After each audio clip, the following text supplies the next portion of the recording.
28 ноября председатель города Душанбе Рустами Эмомали принял находящуюся в нашей стране с рабочим визитом делегацию Турецкой Республики во главе с председателем Всемирной конфедерации этноспорта Наджмедином Билалом Эрдоганом. В ходе встречи были обсуждены нынешнее состояние и перспективы двустороннего и многостороннего сотрудничества. Основной темой беседы был вопрос налаживания сотрудничества в рамках Всемирной конфедерации этноспорта.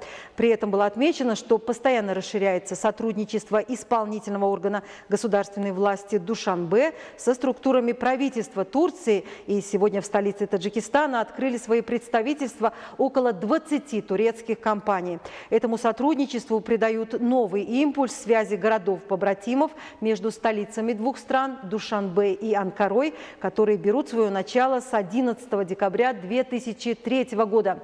Одним из направлений сотрудничества двух стран являются спортивные связи.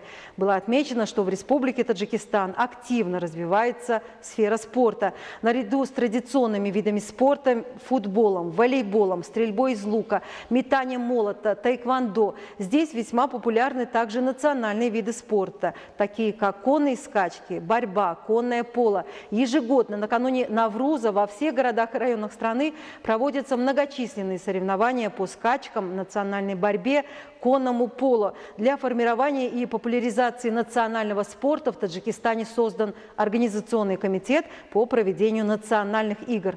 В ходе встречи обсуждались также другие вопросы, представляющие взаимный интерес.